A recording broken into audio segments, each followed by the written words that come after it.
gye tuli oli awo akanyiriro olinga myaka abiri kambaga mutabani wange awangudde Irene n'amujja mu batali bafumbo mu bawuulu nabo abakazi baba bawuulu mu bawuulu n'amufuula okukyala era kati bwenjogerera ye Kalibbala. Mami emikolo gy'ogiridde banna ana eri emikolo nze kulaba buli lwenjira n'endya buno olusimbera n'essenga gye lisirina kubasenga naye ekisoke olwaki obeera senga gy'otalina kubasenga tebalina ennaku zino beeyazika ate nze nga wendi gwe mami tobala byakola gweobeera kukuba biraka. Nze ndi mu myaka 6 bw'obeera mu myaka 6 oba tekyalina kyokola okola byolaba bibaawo byokola tofaayo nga babugamiza idokejja mami bakupangisa n'okubeera senga ezo nazo nzirya eziriwa mami ezo senga ne bampangisa ne bansasula nengene nembasenga ate ebyange bijja nakyo. Mami omulimu gw'otakoze teguliiyo ozanye katemba oyimba bakupangisa kyonna nkikoze era ndi musanyufu mu bulamu bwange okuba nti buli kimu Allah kyentusizaako. Mami n'abamu twawale bagamba mami kati afuuse soda ku mikolo. Emikolo nze sijja givaako nja gibeerako nti buli muyimbi ayimba nja muwagira buli muyimbi sisobola butaba ku mikolo kati bwesiba ku mikolo banaaba nze ngeze emikolo esanyalaze gwolibawa bwemba ku mukolo gugejja bwesibaayo era gubeera bwebuti kakati lwaki siwa kyansi eyo abantu abanneetaaga naye mpitibwa buyitibwa era gwali ogezekosigenda ku mukolo gwe batandise era n'olino bwaŋŋamba obugambe jangu tugende wampise baba bakwise bampita kuba buli omu amanyi njasa omukolo. Amina. Mami twogereko katono nnyo ku Irene Ntale olwo oyinza mwogerako ki atuuse ku nnaku olunene kikyoyinza omugamba nenkyanda byose omusibira n'omwami we Kalibbala kyensobola omusibirira sereefu fenna tukimanyi obeera sereefu olina okujjukira nti ate oli mukyala wayifu oba ogenda wali ng'otuse ku geeti eka ng'ebyabasereefu osuula eri nga yingira mu nnyumba ng'ofuuka ki mukyala Kalibbala toliyingiza bwa sereebu mu nju okuyingiza obufumbo obufa. Mami ku mikolo emingi gy'olidde ogambye bakupangisa n'okupangisa okubeera senga kati olwo mami weeyita ki kuba baba bakupangisa obba senga weeyita ki? Kyotegeeza nti ndisenga maamaanyi yonna mbiri oba senga wa mikolo ate oluusi bantwala butwazi ng'oba tebagumidde jangu otuggumize nenzija ne baganda ffe twazze wano ne maama Alima tumuleese nzigumiza emikolo. Mami Alima kakati abantu kyebeereza ku social media emikolo ogiridde ogibaddeko omukyalo oyo wekyo kiki ennyo omukolo gwadde ogwalwekyo oba wagukola mu nkukutu mami nedda sikolanga gwa nkukutu nze nkola ogwa nkukutu nga kano kenina kano bw'oba olina bwe kati tokola jangu kutulaga abantu bonna naye tayimu bwenetuuka ate gwona obulayo tewali kukweka bwe tayimu bwetuuka mwenna mujje mwenna media akulidde mu media. Omukolo gwe guli gutya mami? Omukolo gujja kujja ngamba akulidde mu media kakala tembagambe nti ate temujja kakati tewulu kikigasa so tukkirizibwa ku mukolo mukkiriza ku mukolo mukkirizibwa mu kwanjula mukkirizibwa mu kubyala mukkirizibwa n'okulya mulye mugambe nti kakati tumutadde. Omanyi mami kati emikolo abayimbi batugoba tebaagala tubeeyo munange nange kati bwe baba bagobye oluusi bantu bamu kati nga nze nina abantu bange aba media bemmanyi nomata wa tajja kunjogerako kibi awulidde tajja kunjogerako kibi kibaawo atuniza eri kamera n'atagiraga kati oluusi abamu baboogerera bubi bambi kubajja oli n'ayogerera mukolo gwa munne nti ate embaga yabaddeko kino nti ate kiri naye kumugeze ku mukolo gwa munno nga gwa mbaga ate gwa lunaku lumu yogera ebirungi ebibi bitunula eri. Mami ebisaanyizo ki ekyo byagala oba bitubuulireko oba nga bye bikyasibye munnange omukolo ye gyali lwekyo omwami gyaliye lwekyo okitegere kyeŋŋamba increase on the voice lwekyo omwami gyali Yeah. ali ludda ali wano e Uganda No. ali budda Abroad.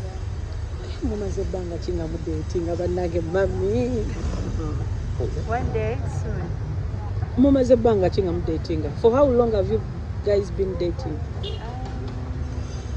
Don't look at me, I don't date. Short time. Sometime. Ideal man we alina biki oyo gogeno tuleetera naffe tulabeko oba tutwabulamuko? I like to keep that part Who is private. your ideal man? What is my ideal man? Yeah. Oh, okay. Someone that believes in God. Someone that's humble. And respect my mom. Someone that, so I have It's okay. Yeah. here. They just did her ears. Someone inside. that's humble, someone that's down to earth, that believes in God, and that's respectable. That's my ideal man. Rachel, when do you think it will be the right time for mom to see your mom? Kubanga she's asking us to, she's telling us to ask you, When is the right time, or when do I think? when do you think? When will it be? Mami Say that mubuuzi. again? When will it be? Honestly, it's not my timing. Mami ng'otya ate ng'otya. Nange kenyini njagala kumanya. It's not my timing. Honestly, I put everything in God's hand. When the right time is here, it will happen. Okay. mami ye nga ye taddaawo n'akugamba nti munnaayo obudde bugenda ndeetera omukulu omukomulabe Tasobola kuwulira Isn't kubanga mom demanding? bamutaddemu ebuntu Isn't mata. she demanding you the man? No, there's no pressure. Okay, there's no pressure. Okay. And that's a great thing about mom. She doesn't pressure. Oh. No. and you're She doesn't safe eh? pressure. When it happens, it happens. But why Yeah. don't you know Luganda? The thing is, most Speak people, the truth. most people don't know that I wasn't born from here. By the time I came back to Uganda, I was already grown. So learning at this age is a bit difficult, but I'm a bit better than how I was before. Mami omwana wagga omukotogera. Mami omanyi Oluganda. Oli mukyala respected mu Buganda naye omwana Oluganda Luganda. Oluganda nga nange sobola kwogera Bunyankole ate nga nkuze nabo. Ya buli omu waliwo ekizibu wala. Sobola kwogera lulimi lulala nze nalemu ennimi. Sobola kwogera nnimi ndala. Kati kiringa bw'onojja omuntu e Masaka n'omutwala mu Amerika n'omugandika kati yogera Olumerika lwennyini luli. Kati temukolo ono Okay. oli akulidde Masaka najja nga alina emyaka 40 n'omutwala mu Amerika n'omugandika kati yogera ng'Omumerika. Lwaki toyogera nga mu Amerika? Kiki ekigaana okwogera ng'Omumerika? Kati nono bwe kiri.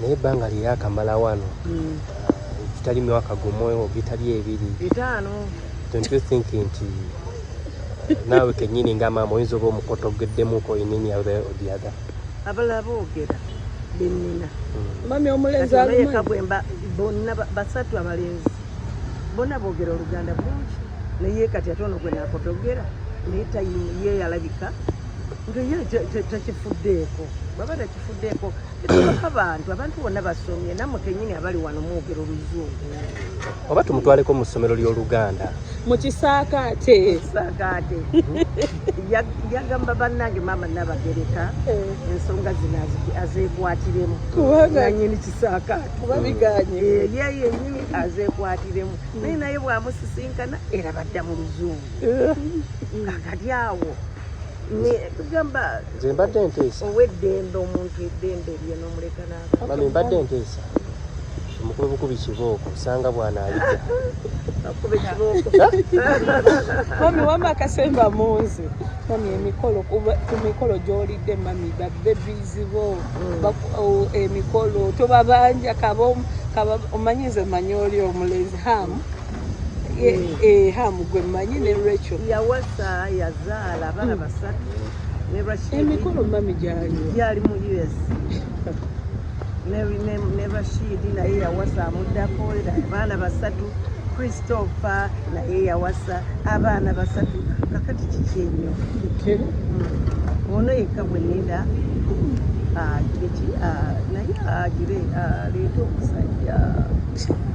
aleete ku kusajja ndye ku bintu nange kuba biri ebirenzi tolina kyobiryamu bikutwala butwazi kano kasukaali kano ate kasukaali akalungi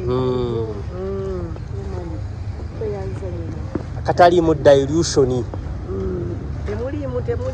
taliimu bizigo omwana alimu bizigo akabina keeko katonda wange kabina tekaliimu kintu kyonna si BBL amasiga si kabinako kano kabina ke kano kemulaba tekaliiko kintu kyonna akawatoke naye nange bwe nalimu otya mami bwenti wali otya mami musinga ono nali musinga ze nalina akawato nga katini nnyo flat tummy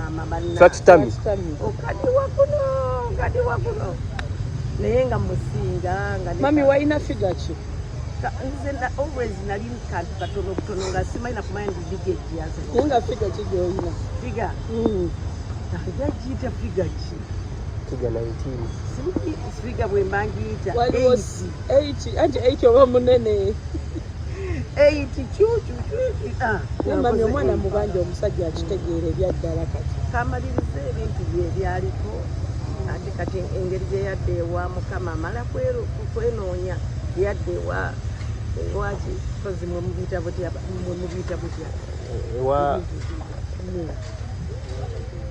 yadda wakatonda abadde wakatonda engeri gye yalokoka kiremye obufumbo kuba gweno osoma kino wasoma kiri oli ku kino ogamba kati fe abasiraamu ogenda kusaala ate ye tasaala nze nange kyekyaŋŋaana okufumbirwa abatali basiraamu waliwo yali akwepikira wabagana mami tebansobola abanepikira tebansobola nze sasobola kugenda na busajja nga tasobola kundabira nze sirabirira basajja kuva dda ote oba omugyeko buvunaanyizibwa bwe ng'omusajja anti ngamba sirabirira basajja mami teri yalina sente yali akugambyeko bonna baba balina naye nga era sitiyo osobola okutulanuka nti yeno abamu bantya nokuntya namuwaaki kyatalina tulabirira musajja obutuufu buli kimu kirina